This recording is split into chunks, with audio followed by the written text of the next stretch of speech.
हाय पिलामाने आमे माने पूर्व भिडियो पाकनळीर प्रथम अंश पार्टी विषय देखिथिले। आज आमे अन्य अंश गुड़िक सह परिचित हेबा। पाकनळीर प्रथम अंश पार्टी परे परे मु हेली ग्रसनी मो नास्तापथ और मुख गहरକୁ ନେଇ ଗଠିତ मोर शेष मुंडरे दुईटी द्वार रही। जो द्वारटी श्वासनळी भितरକୁ खोलिଥାଏ ताकू ग्लटिस और खाद्यनळी भितरକୁ खोलुଥିବା द्वारକୁ गलेट कुहाଯାଏ। श्वासनळीर द्वाରରେ अधिछुआ रही जहाँ खाद्य तुरिबा समय श्वासनळीर द्वार बंद करिଥାଏ।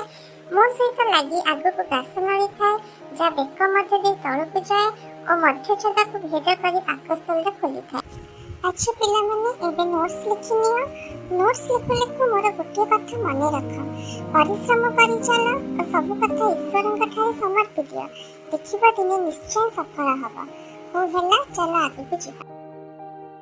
ग्रासनळी परे मु हेली पाकस्थळी। मोर ऊपर भागटी चौड़ा और तळ अंशटी कम आसारिया।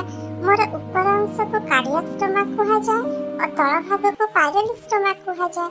तळ भागर शेषरे रहिछि पायरोलिक स्फिंक्टर जहाँ अर्धजीर्ण खाद्य को अल्प अल्प करी क्षुद्रातंत्र मध्य को प्रवेश कराई थाए। मते तो एबे चिन्हिल परीक्षा पे नोट्स लिखि नियो। नोट्स लिखु लिखु गोटे कथा सुनि नियो। सफलता निमंते परिश्रम दरकार आ परिश्रमर कोनोसी विकल्प नाही। हो हेला चल आगु जिबा।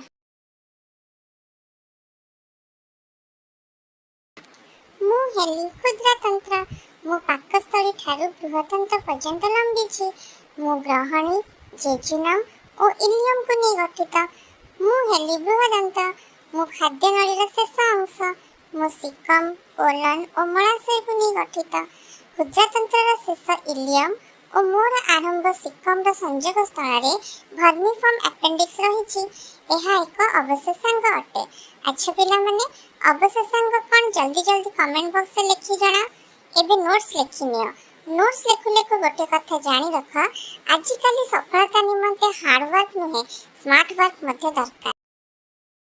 चलो एबे किछि प्रश्न गुड़िक आलोचना करि नबा।